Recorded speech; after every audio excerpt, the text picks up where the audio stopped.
Right. So we're going to talk about test automation. Test automation is in the news all the time, but at the moment it's in the news because you can't automate testing. Apparently people try and automate all the testing, which I've never heard.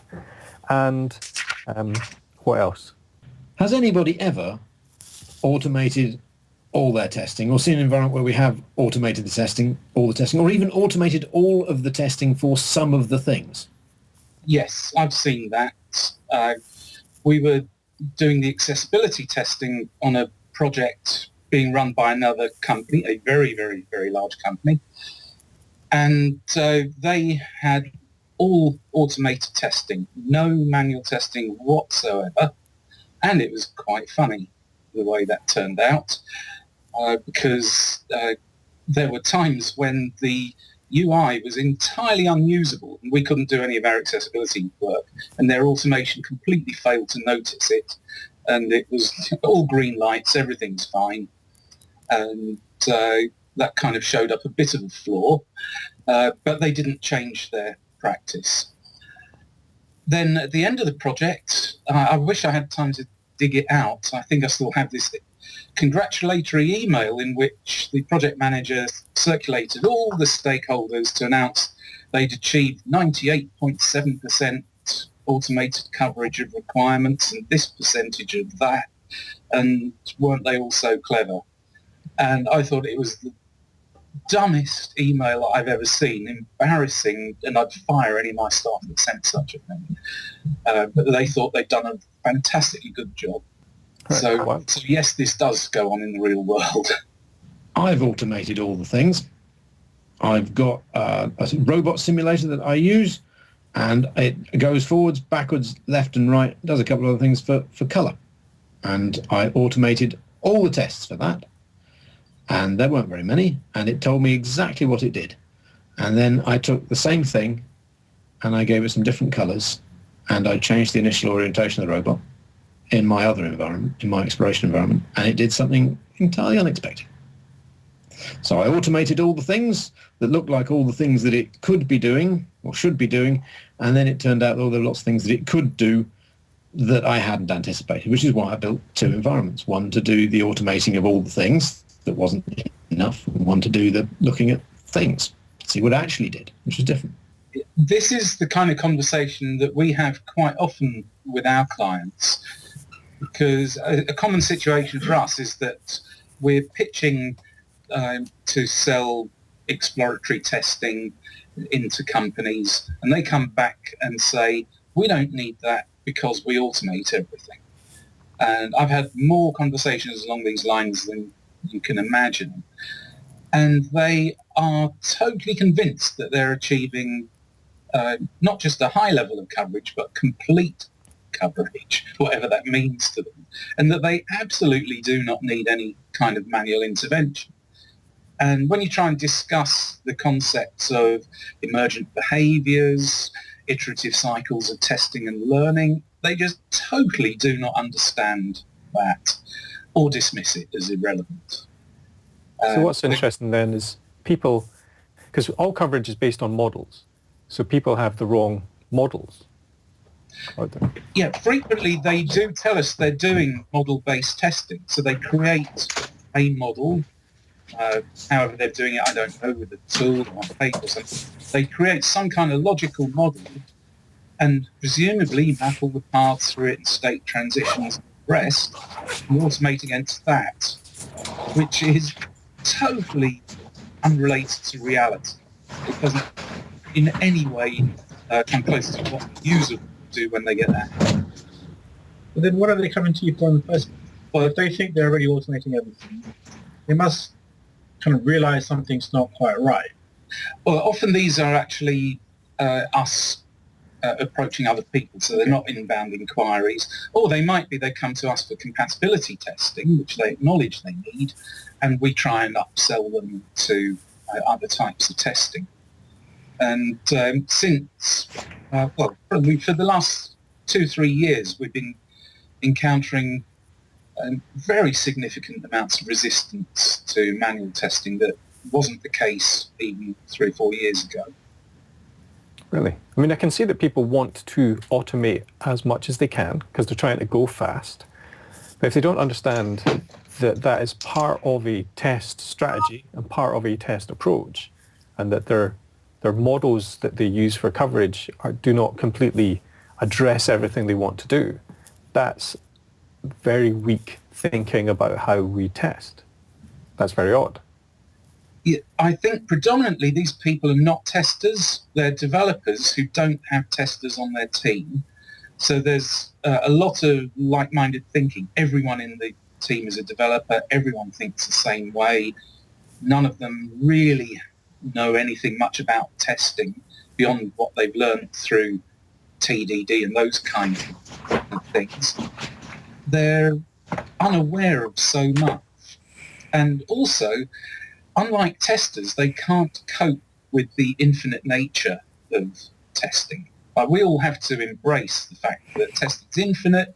No matter what we do, it's a tiny fraction of what's possible. And their world would fall apart if they acknowledged this. So they need this concept of completeness. Otherwise, they just can't sleep. I don't know. I mean, people are trying to go fast. The automation is really important. But if they don't understand the gaps, that's odd. Sorry, Jim. I saw a lovely gap at a client that I think I can talk about. They were doing a TDD style approach, and that was working well. And I really like it when clients are doing that because it means their software tends to work better. It isn't quite as target rich. Anyway, they had a big problem when they traced it back to what was happening with their big problem. It turned out that they had a bunch of tests that they were writing code against. So they wrote the tests first, they wrote the code around that, and they missed a test out. And that meant they missed code out. So there was a particular truncation condition that didn't have any code, and because it didn't have a test. And because nobody was reading the tests, they had all the tests they wanted. They thought it was missing a bit of code. As soon as the data actually had something that was needed, that needed that bit of code to be processed, it fell apart. The system truncated and then other things went wrong. So that was interesting to me in terms of that they really, I can't say they thought they were doing all the testing they needed to do, but there was a great assumption that all the tests they'd written down were there. And it was a copy-paste problem. They just missed one out, missed a piece of code. Big bit. And that's a reliance on a single level of requirement definition and coverage. I'm not sure they had much requirement definition. They certainly had a lot of tests. But that's what the TDD is. Yeah.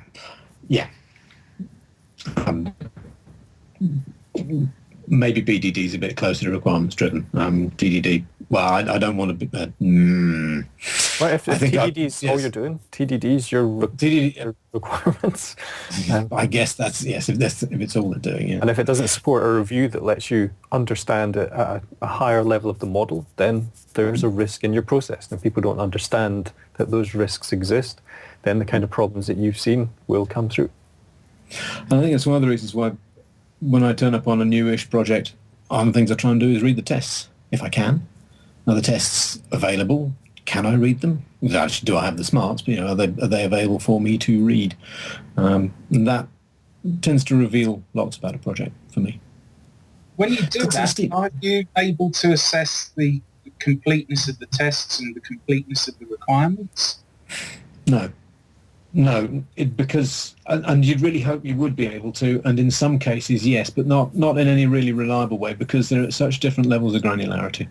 And you're often looking at the data and having to reinterpret that in the light of what this test is trying to do. I think it's very useful to read. It's useful to put into your own head, but I've not yet found a really good way of saying, here's a bunch of tests, and this is what it's trying to do, and that's complete. I have to use my imagination. And as soon as you see that this test is using these fixed set of numbers, because frequently you see magic numbers in tests. Here's a set of numbers. We don't really say what they're for, but this should always come out as that thing. Then for me, you're inviting all sorts of interesting range-based exploration. So you rarely feel that something is complete, and once that feeling that something is complete is there, it's hard to undo it by just reading a few more tests. What you're really looking for is a different approach to testing to bolt on top. But again, with projects where you come into where the code is the primary artifact, that's a bit more difficult to feel that's it. And so you end up thinking, well, okay, I'll read the code, and the code thinks it's automating all the things, but then after reading the bug database, clearly the code isn't automating all the things because there are all these bugs coming up. So, on the one hand, you've got this is what we think the code does, and on the other hand, you've got a list of these are things that we have seen the system do. So on the one hand, the code might do this, and the system certainly does do that, and both of those are important. Personally, I think if I'm testing, what the system actually does is more important than what we think the code does.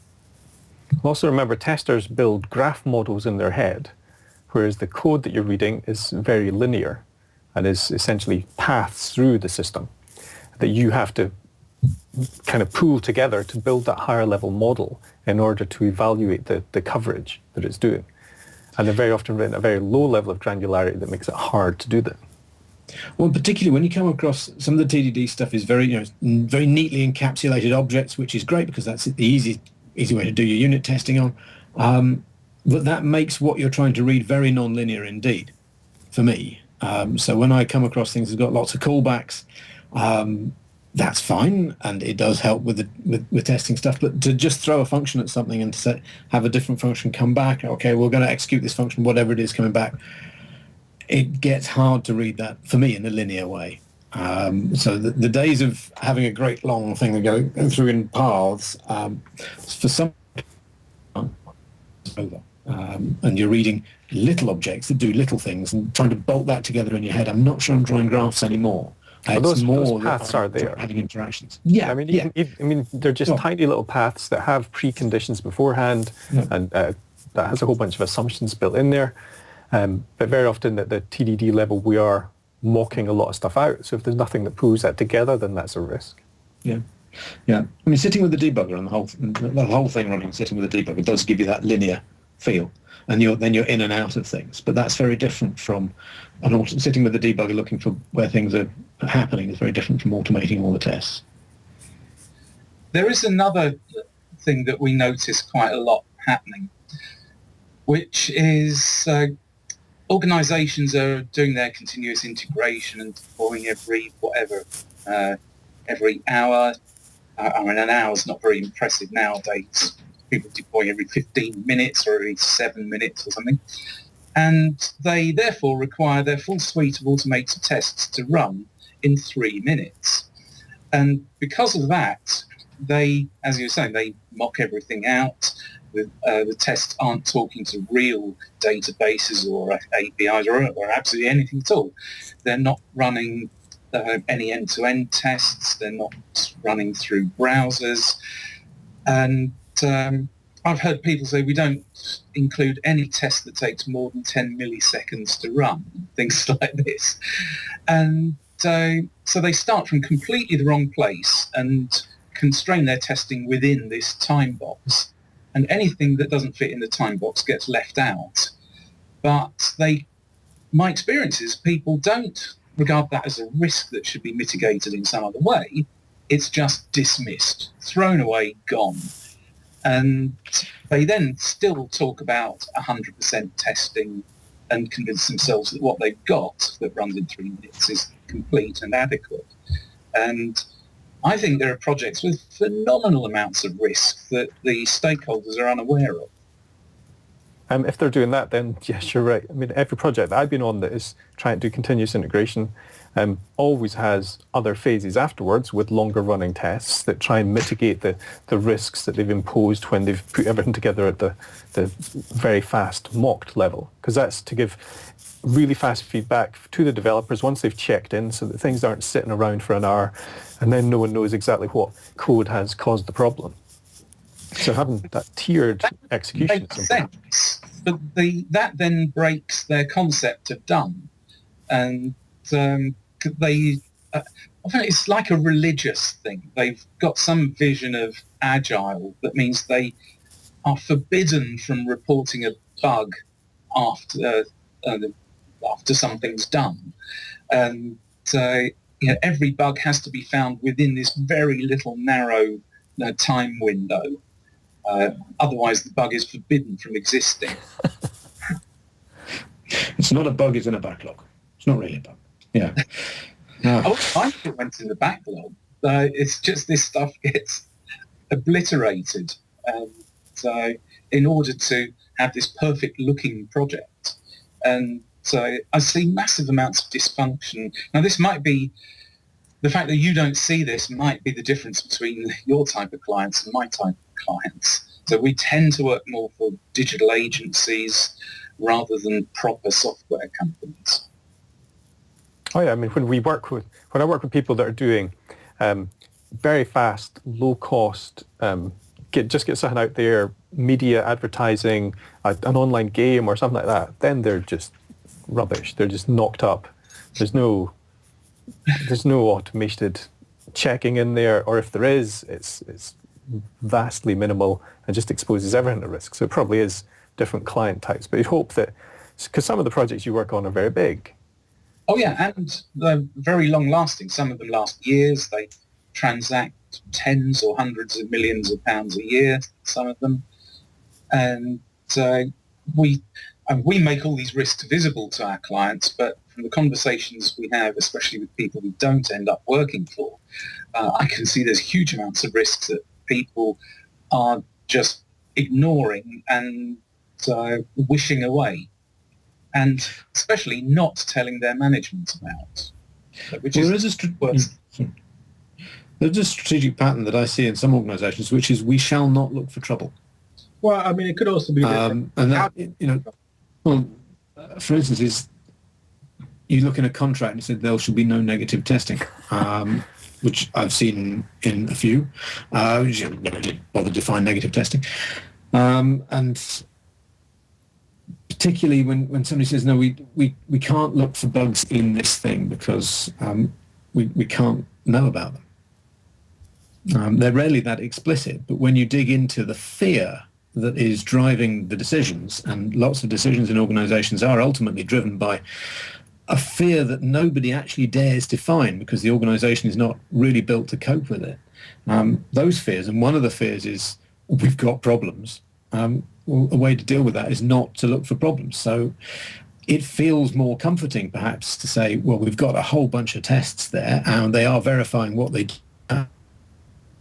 testing needs to do for us. I think it's irresponsible in a business sense. I also think it's morally irresponsible to just not look for trouble. But it's something that I've had said to me at all sorts of levels and throughout my time as a consultant is, well, we're not really looking for trouble, James. At which point, obviously, you've got the wrong person in. And is that even when there's people who are in a testing role on those projects? They're not looking for trouble. Yes, right. Very specifically. And sometimes those projects are things in which if there were problems, somebody else would have a bad day. But yeah, if someone's going to have a bad day anyway, so that's fine. I mean, seriously bad day. Yeah, that's what I want. Yeah. They're not a testing kind of bad day, a bad day that changes the rest of your world forever, that kind of bad day. And I think it's bizarre not to look for trouble when you're in that situation. I've seen that behaviour in environments where there's a zero bug policy. And we've had a few clients who, it's corporate policy, we will not ship with any known bugs. If we find something, we must fix it. And once a project is several months late, there's a lot of pressure not to find any more bugs. And they're kind of torn because they want to know about the bugs, but they daren't find them because it will delay things even longer. And you have to artificially bring about an end to the project by failing to spot things that you could have spotted. Otherwise, they never, ever launch. And I think there's the choice of, clearly it's a mendacious choice to say, we have seen this thing and we're not going to put it in our bug database. That's something which is clearly negligent. But perhaps it's less defensible is the wrong word. It causes less legal problems if you strategize not to look for something in the first place, or if you budget nothing for looking for problems. It's different from if you see things and you don't. Not looking is different from finding and not reporting. And I think that you see both, and one is kind of prosecutable, and the other one maybe a bit less so. But I don't know how, if one went to a situation where something had gone wrong and you went to the people who were saying, how did this go wrong and why did it go wrong and somebody's going to prison, how would that go if all you produced was a selection of greens? You just said, it's green. Well, we did these tests and they all worked. And it took less than 3 minutes. It took less than 3 minutes to verify the system worked fine, but yes, your aeroplane fell out of the sky. Did you take the right approach? I think you'd be forced to justify your approach and your strategy at that point. Yeah. Which, again, I find that you look at a strategy and the strategy says we're using risk-based testing, and the risk they're based on is the risk of being getting found out. I shouldn't say that too loudly, perhaps. But so one of the, you write a whole bunch of risks down up front, and then you come along as a tester, having found a risk, a real behaviour that something actually does that would be a risk in the real world if that behaviour could be triggered. And you say, can we add this to the risk registry? The risk registry's been closed, sir. It's a business risk registry. It's not that kind of risk. Something else. I don't know that automation is great at finding risks, partly because really good automation, you make it run, and then it's able to tell you what's working for months after that, years after that. Well, risks don't work that way. You don't say something's a risk here and I'm going to keep getting told about it. You fix it. So there's some risks you can mitigate by automating, which is there's a risk that we don't find this thing until weeks into actually doing manual testing on it, therefore we're going to try and automate this early. There's a risk that while we're testing, part of the system goes down and we don't notice, so we introduce monitoring or detection in place in order to help with that. Mm-hmm. You can use risks to build something that will automate a mitigation process around that, or a detection process around that. Mm-hmm. Yes, and looking in a risk register can really help with that. But yeah, the big risk that I turn up when I'm testing is the risk that the risk register is wrong.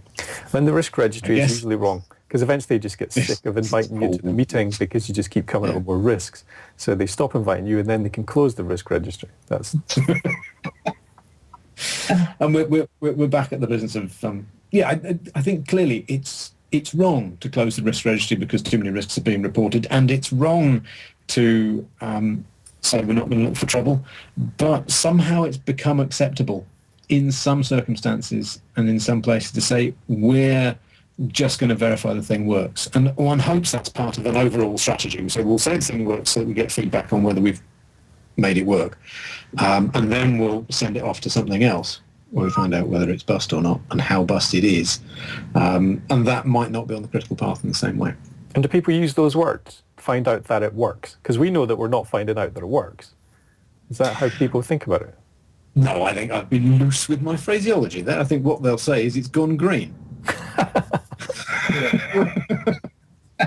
The phrase we use is that it can work.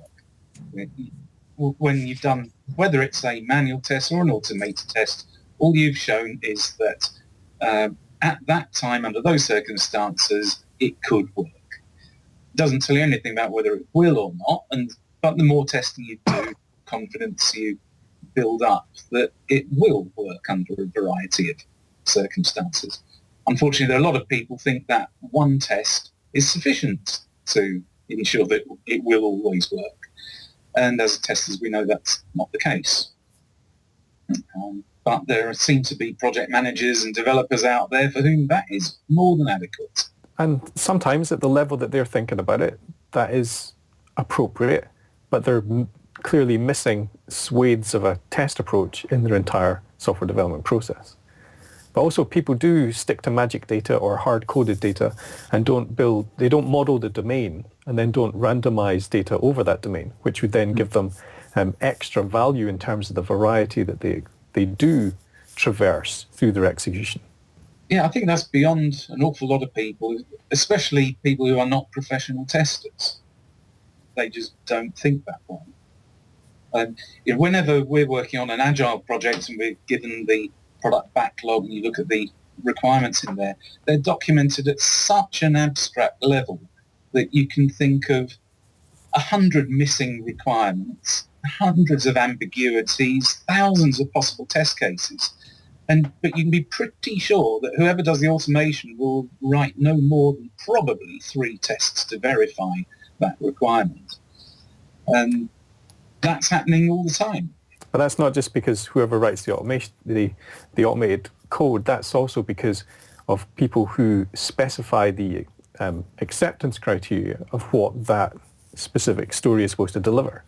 That's been very tightly defined to not include all the variations that we might think about or the exceptions that we might want it to process. Yeah, and there seems to be a problem here that the requirements are deliberately left loose so as to not constrain developers, give them room to pick the best way to do something. But that leaves an ambiguity in there, which means you can't necessarily define your acceptance criteria very well. And I honestly don't know the answer, because as a tester looking to achieve thoroughness, I'd like much more detail about the requirements. But that goes completely against the ethos of how Agile works. Well, in theory, they should be constantly having a conversation. So it might not be down on documentation in terms of a Word document or your Confluence or whatever you use. But it should have been communicated at some point. That's kind of theory, right? I see where you're coming from. That might have not necessarily been done. That might work if you're all co-located. Frequently we're not. Development might be in another country, in other time zones. Yes, you talk a few times a day, but continuous conversation is not possible in most of our contexts. So what's interesting is we've strayed away from automating into Agile. Is that because everyone's doing Agile now, or because people only automate during Agile, or? I think part of it is that people are starting to use Agile as an excuse to just try and automate stuff. Or try and reach the 100%, the golden 100%. Okay, so excuse is a word. Is it? So they're using it as a strategy because they're trying to move very, very fast. And the only way they can do that is if they automate a lot of their work. And I sometimes sense that they're automating things because that's what they want to do, because it's more fun than writing manual test scripts or whatever form of manual testing you want. Perhaps I'm being uncharitable, but I reckon I've seen many, many times that someone just decides they want to use this tool, they want to automate everything, or they want to automate certain things and they don't want to automate other things. And what they do is not driven by the context of the project at all, it's driven by personal preference. So that project then has a problem if it doesn't have people on there to balance that out. Because you will always have people expressing a preference. Very often it's project manager expressing a preference and try to cut back on different things. But then there's other people, test managers or whomever else, that is putting up risks to try and balance that so that people are making an informed decision. So I guess I just haven't worked on those environments where the personalities have been so strong that they haven't been countered by someone else. I wonder if that's because when we were on these projects, we countered them. Is that what happened? It could be we simply see more projects than you do as well. And sometimes on the projects you're on, the role that you have is not to counter those decisions. Whereas very often I'm brought into a project in a different role, and very often my role is to counter those decisions and put those risks forward. Counterweight consultant. Yep. I like that idea. Now, I think, sorry, Steve. Slight diversion. We just had a tender document in from a very large company that had the interesting requirement to write test scripts for every possible scenario on their application. And I wondered if they appreciated just how many that might be. Presumably you'd automate the writing of the script and have the script not something that's actually generated until some bugger asks for, have you got the script for that? Yes, let me just generate the script. I presume your bid was so costly that it wasn't accepted. Um, well, we haven't won or lost it yet, but the whole of the tender document that was written in that form, everything was complete. You shall achieve complete testing, but I quote verbatim when I say it said, you must write scripts for all possible scenarios on a pretty darn complex system. Now, I reckon that's at least infinite, if not bigger than that. It's a ridiculous number. And yet, someone's going to win that project and someone's going to set about writing this infinite number of tests. Yeah, so stop. But the way you do that is by coming up with a much smaller model from which to derive the scenarios. But any model in which there is a loop is generally infinite. So if you've just got a sort of a logical flow chart that goes one way, there's going to be a finite number of paths through it. But most of the system, or probably every system I've ever worked on, has had loops that you can come back and you can just go round and round and round forever. Never mind all the other things you might ever do. Never mind taking into account all the timing differences. So you do the same sequence of things and vary the timings or vary the data or vary all the other things you might vary. That's okay. You just come up with a spanning algorithm that limits the scenarios that you can use on that particular model. Yeah, see, you're never going to get these bids, Steve. Bring me in, I'll help you. I'm not sure I actually want a client that thinks that way. Is there a possibility of going the other way, of saying, we'll write you a document that actually people will take seriously? I don't think so in this particular case. All right, fair enough. Fair enough. So I'm conscious that our aim of 15 to 20 minute chat has probably not come through, and we could probably keep going on this. So I'm going to click stop on the record for this one, and let's see what happened.